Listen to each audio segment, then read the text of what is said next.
భానుడు తన ప్రతాపాన్ని చూపిస్తున్నాడు. మానవాళికి పశుపక్షాదులకే కాదు పచ్చని మొక్కలకు సైతం ఈ వేడి గాలుల తీవ్రత తప్పటం లేదు. అరటినే తీసుకుంటే నాటిన సమయాన్ని బట్టి 3-4 నెలల వయస్సు నుంచి గెలలు కోసే దశ వరకు వివిధ దశల్లో ఉంది. అసలే సున్నితమైన అరటికి వేసవి గడ్డు కాలమనే చెప్పాలి.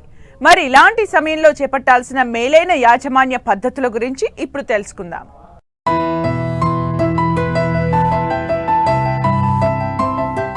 అరటి అన్ని వయసుల వారు తినదగ్గ మంచి పోషక ఫలం. అందుకే దీని సాగు విస్తీర్ణం ఏటా పెరుగుతూ వస్తోంది. ముఖ్యంగా టిష్యూ కల్చర్ రకాల రాకతో ఎకరానికి 35 నుంచి 40 టన్నుల అత్యధిక దిగుబడిని మన రైతులు సాధిస్తున్నారు. ప్రస్తుతం అరటి సాగు వివిధ దశల్లో ఉండగా కొంతమంది కొత్తగా నాటేందుకు సిద్ధమవుతున్నారు. అరటి చాలా సున్నితమైన మొక్క. వేసవి గాలులకు అస్సలు తట్టుకోలేదు. ఇప్పటికే 45 డిగ్రీల ఎండ తీవ్రత దాటిన ఈ సమయంలో పెరుగుదల తగ్గడమే కాదు, అనేక రకాల చీడపీడలు ఆశించి నష్టపరుస్తూ ఉంటాయి. అందుకే ఈ వేసవి 3 నెలల్లో అరటి తోటల సంరక్షణకు రైతులు కొన్ని ప్రత్యేక జాగ్రత్తలు తప్పనిసరిగా పాటించాలి. మన ప్రాంతంలో ఎక్కువగా సాగులో ఉన్న అరటి రకం గ్రాండ్ 9. ఈ రకం ఎండ తీవ్రతను తట్టుకోలేదు. అధిక ఉష్ణోగ్రతలు నమోదయ్యే ప్రాంతాల్లో పొట్టిపచ్చ అరటి, కర్పూర చక్కెరకేళి వంటి రకాలను సాగుకు ఎంచుకుంటే ఎండ తీవ్రతను కొంతవరకు తట్టుకుని పెరుగుదల ఆశాజనకంగా ఉంటుంది. ముఖ్యంగా అరటి వయసును బట్టి ఈ మెళకువలు పాటించాలి.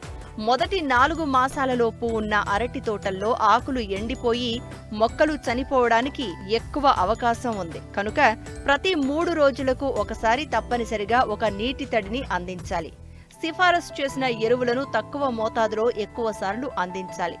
ఒకవేళ 1 లేక 2 మాసాల వయసున్న మొక్కలు చనిపోయినట్లయితే వాటిని తీసివేసి జూన్, జూలై మాసాల్లో తిరిగి కొత్త వాటిని నాటుకోవాలి.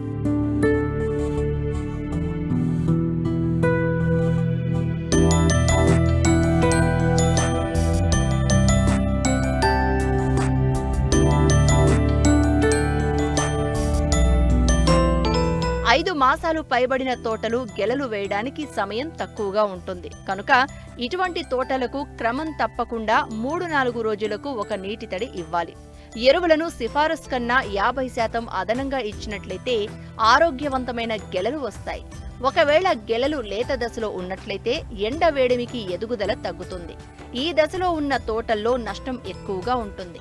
ఇలాంటి సమయంలో దగ్గరగా నీటి తడులను పెట్టాలి. నేల స్వభావాన్ని బట్టి తేలిక నేలలైతే 2 నుంచి 3 రోజులకు, బరువు నేలలైతే 4 నుంచి 5 రోజులకు ఒకసారి తడులను అందించాలి. డ్రిప్ ద్వారా అందించేటప్పుడు నీరు ఇచ్చే సమయం పెంచాలి. మొక్కలకు నిర్దేశించిన ఎరువులను సకాలంలో అందించాలి. డ్రిప్ ద్వారా ఫెర్టిగేషన్ పద్ధతులు అందించినట్లయితే మొక్కలు పోషకాలను సమర్థవంతంగా వినియోగించుకుంటాయి. అవిసె లాంటి త్వరగా పెరిగే పైరును తోట చుట్టూ 3-4 వరుసల్లో అరటి తోటతో పాటు నాటుకున్నట్లయితే వేసవి వేడి గాలుల నుంచి మొక్కలను కాపాడవచ్చు. అరటి గెలలను ఆకులతో కప్పి ఉంచినట్లయితే ఎండ వేడిమి నుంచి కాపాడబడి నాణ్యత తగ్గకుండా ఉంటుంది. ఒక్కోసారి గెలల బరువుకు మొక్కలు విరిగి పడిపోయే అవకాశం ఉంది. కాబట్టి వెదురు కర్రలతో ఊతం కల్పించాలి. గెలలు ఎదుగుదల దశలో ఉన్నప్పుడు లీటరు నీటికి 5 గ్రాముల పొటాషియం నైట్రేట్ లేదా సల్ఫేట్ ఆఫ్ పొటాషియం కలిపి ఆకులు, గెలలు పూర్తిగా తడిచేటట్లు పిచికారీ చేసినట్లయితే నష్టాన్ని కొంతవరకు అధిగమించవచ్చు.